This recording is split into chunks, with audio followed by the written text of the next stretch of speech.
Hello friends, welcome to my channel Lakshmi blogs. তোমরা সবাই কেমন আছো? আশা করি খুব ভালো আছো, আর আমিও খুব ভালো আছি। সো আমরা চলে এসেছি স্টেশনে। আমরা যাব দিদির বাড়ি, মানে জেঠুর মেয়ের বাড়ি। কালী পুজো আছে তার জন্য।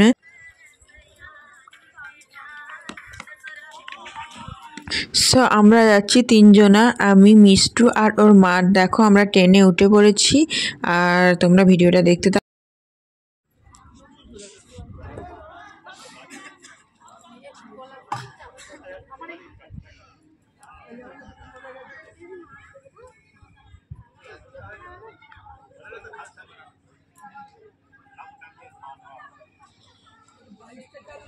সো এটা হচ্ছে পরের দিনের ভিডিও। আমরা চলে এসেছি, দেখো গঙ্গার ধারে ওরা স্নান করতে এসছে, আর আমি করতে পারবো না। বিয়ের 1 বছর না হলে গঙ্গা স্নান করতে পারে না, তাই জন্য আমি করতে পারবো না। আর ওইদিকে মায়াপুর মন্দিরটা দেখছিলাম, কিছুই বোঝা যাচ্ছিল না, পুরো কুয়াশায় ঢেকে গেছিলো।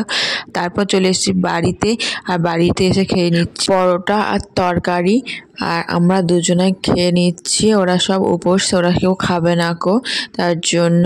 সো তোমরা ভিডিওটা দেখতে থাকো, ভালো লাগবে।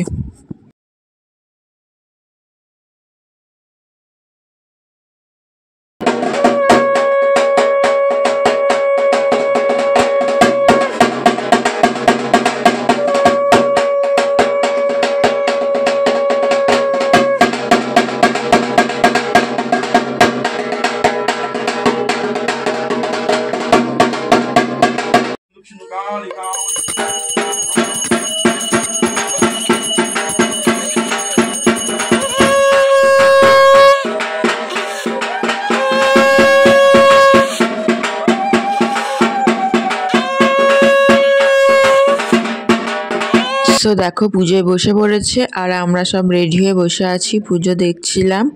আর তোমরা দেখতে থাকো, পুরো ব্লগটা ভালো লাগবে।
সো সকালে পুজো হয়ে গেছে, আর আমরা যাচ্ছি ঠাকুর ভাসানে, মানে গঙ্গাতেই ঠাকুর ভাসান হবে।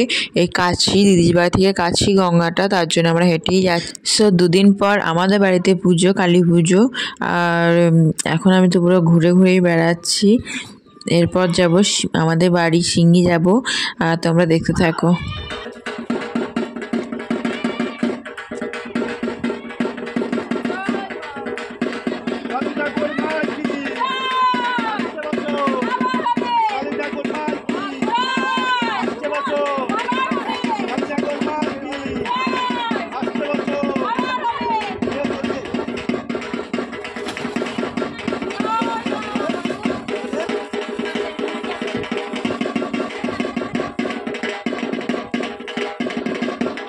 সো তারপর দেখো একটু বেরিয়েছিলাম বান্ধবীর সাথে, ওর মার বাড়ি এসছে, তার জন্য দুজনেই দেখা করলাম। আমিও যখন এসছি নবদ্বীপ, তাই আমরা দেখা করে নিলাম। আর ও জল নিতে এসছে গঙ্গার ঘাটে।